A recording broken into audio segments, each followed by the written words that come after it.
Hey, it's Teresa with My Lice Advice, and today I'm talking about how to prevent lice. So, let's get to it. If we haven't met already, my name's Teresa. I'm a registered nurse and I specialize in head lice. I own my own lice center and I work with the government agencies to help children with the worst head lice cases in America.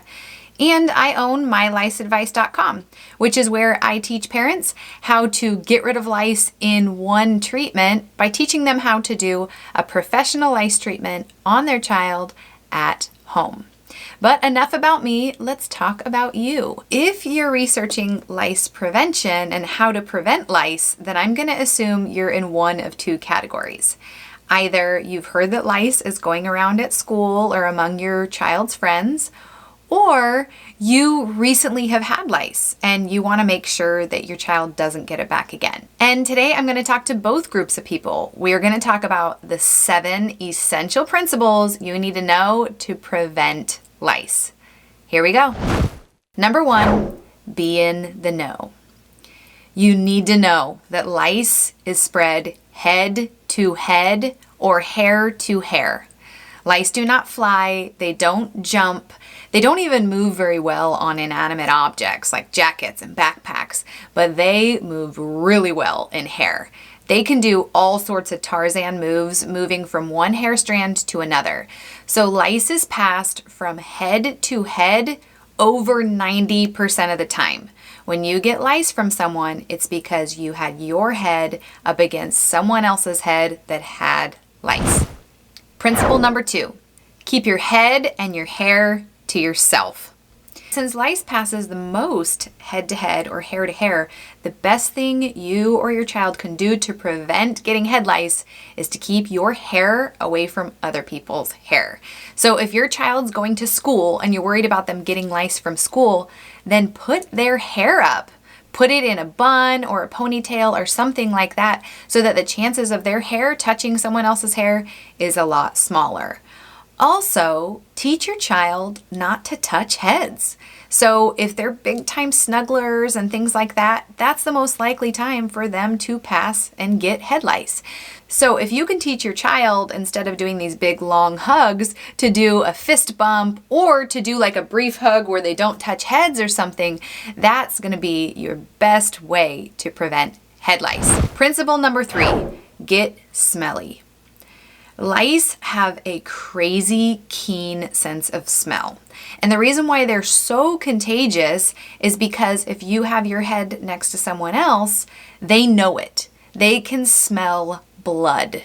So if you happen to have a good smelling blood and you're head to head with someone else that has lice, those adult lice are looking for a new home and they can smell your blood and they will instinctively run over and crawl onto your head. It's that crazy. So what you can do is there are some scents that lice don't like. Now, to be clear here, the first thing you need to know is that a lot of people think that people that are dirty and stuff like that are more likely to get lice. But the truth is lice actually prefer clean hair because they can smell your blood even more and it's easier for them to move around in your hair. So of course, I don't suggest that you don't shower or something like that. I just want to debunk that myth that lice actually do like clean hair. I mean, they like dirty hair too, but getting lice isn't about being clean or being dirty. But what you can do is make your head smell bad to lice. And that's not by not showering, but there are certain scents that lice do not like. They are lice repellents, just like there's scents that other kinds of bugs don't like. And among the top of those scents is peppermint and tea tree oil. So those mints, the mint smells are the most repellent, but there's lots of other repelling smells to lice. So other repelling smells are things like rosemary, lavender, and citronella. So having those kinds of things in your hair makes it so that lice are less likely to come over to you because instead of smelling your blood scent, they smell those scents that they don't like and they're repulsed by them. This isn't like some 100% guaranteed to work thing, but it does help to prevent lice. Obviously, it only works if you actually have that scent in your hair. So if you were going to do something like that, then you would need to have it in your hair every day. This is why a lot of people wash with like tea tree shampoo. Unfortunately, I found that just using tea tree shampoo really is not a good lice repellent. What you need is the scent in the hair. So you would want to have something that was like a lice prevention spray that you sprayed on your child every day before they went to school. And you can make your own. I have a tutorial that teaches you exactly how to make your own lice prevention spray and what you can put in it. I'll leave a link to that below. Or there's lots of people that sell different lice prevention sprays. And I have a full article where I review different lice prevention sprays and tell you what I think is best. And I will put a link to that article as well. Number 4, don't share your stuff. Like I said, lice is passed directly head to head over 90% of the time. That other 10% of the time, it can be passed through inanimate objects, but it's not usually on the bean bags and the chairs and things like that. It's hairbrushes. Hairbrushes and the clothing that your child or the other child is wearing. So the only times that you really ever find lice off of the head, like in any of the research studies, is in someone's hairbrush. So obviously not sharing hairbrushes, or on the clothes that they're actually wearing. So if someone else with lice was wearing a jacket and then your child borrowed that jacket immediately after they were wearing it, that's when lice was spread. So just teach your child not to use other people's hairbrushes and not to share any of their clothes or jackets. Number 5, be gracious if you get the call. If someone else's child has lice and they are kind enough to call you or text you, be very nice, because they're doing you a favor. You want to know if people around you have lice. So don't freak out, don't be a jerk, don't, accuse them of something. Instead, if somebody sends you a text or calls you and says, "Hey, my child has lice, you should check your kid," say, "Thank you so much for telling me, I'll check my child." Because you want to be able to check your child and know if your kid has lice. You want to know as early as possible, because the earlier you find out, the faster it is for you to get rid of it.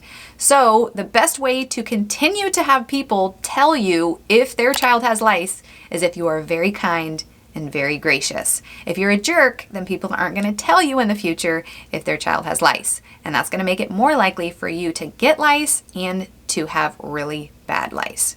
So be nice. Number 6, know the risk.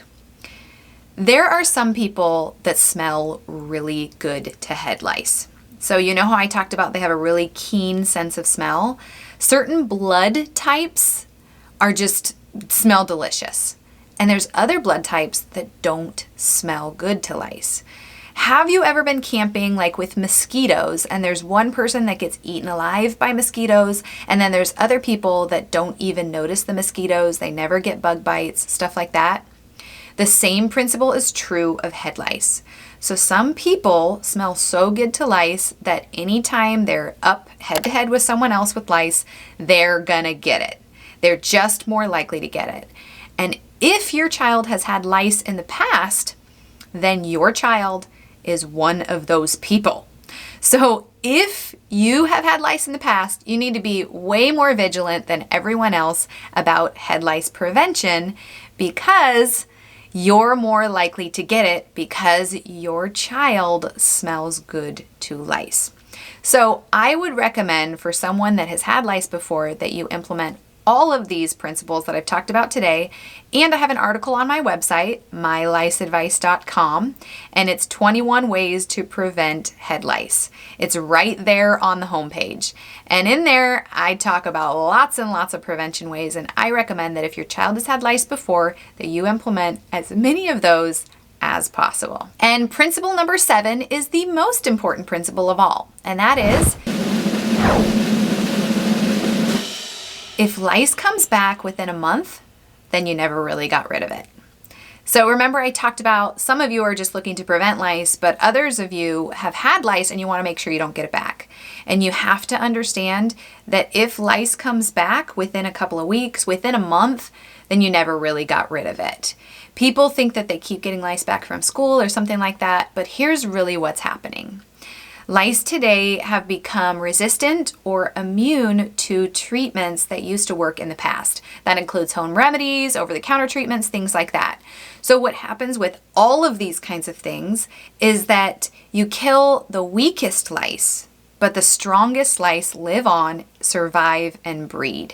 And so people will think that they've gotten rid of lice because they've gotten rid of a lot of the lice bugs and they've gotten out a lot of the lice eggs.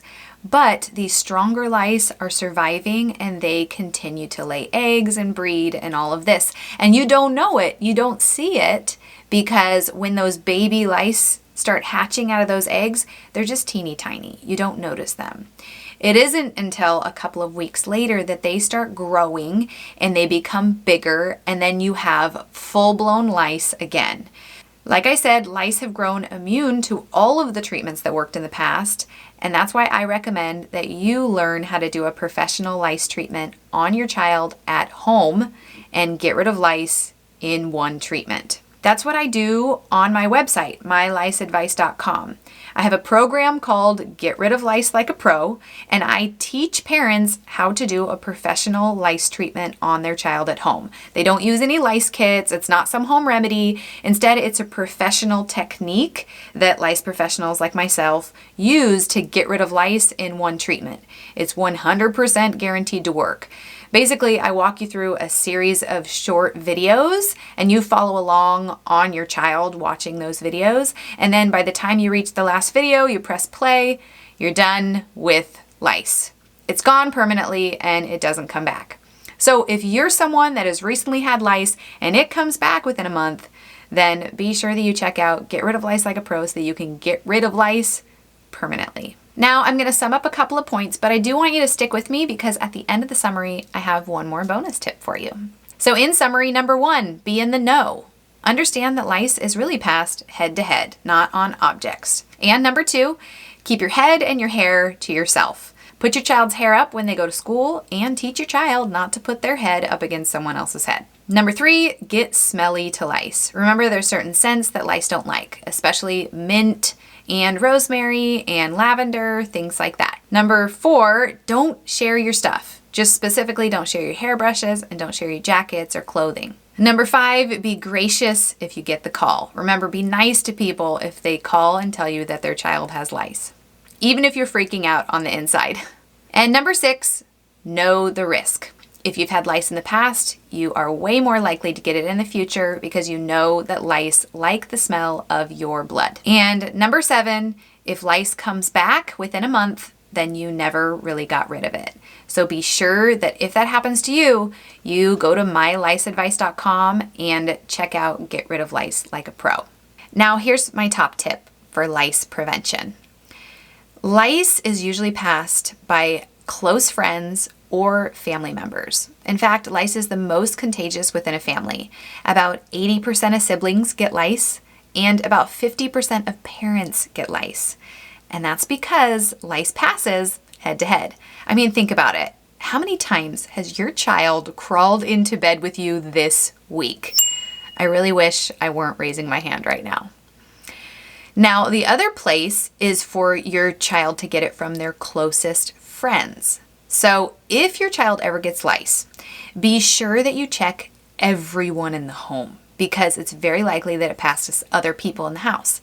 And be sure that you reach out to their closest friends because those are the most likely places that they got lice, and it's the most likely places that they gave lice. So you want them to know so that they don't just pass it right back to your child. That is it for today. If you're looking for more lice prevention tips, then be sure to go to myliceadvice.com and check out 21 ways to prevent lice. There's more information there, and I'm going to put a link to that right below, but you can also find it on my homepage. And if your child has lice, you're trying to get rid of it, then get rid of it in one day and Get Rid of Lice Like a Pro. In there, I'm going to teach you, I'm going to walk you through step by step exactly how to do a professional lice treatment on your child at home. You get rid of lice in one treatment, and it is 100% guaranteed to work. So if you thought you got rid of lice and it comes back, just keep that in mind. You can find that on myliceadvice.com. That's it for today. Be sure to like and subscribe to this video. And I love to just offer support to those people that are struggling with lice or are panicked about lice. So if you want to offer support as well, then you can write in the comments something like, I hate lice, I hope we never get lice, something like that. I love hearing those comments. And if you want to continue your journey here on YouTube, I have 2 videos here for you. The top video talks more about get rid of lice like a pro, what it means to do a professional lice treatment on your child at home. And the bottom video is a video that I think you would enjoy. Either way, I'll see you there.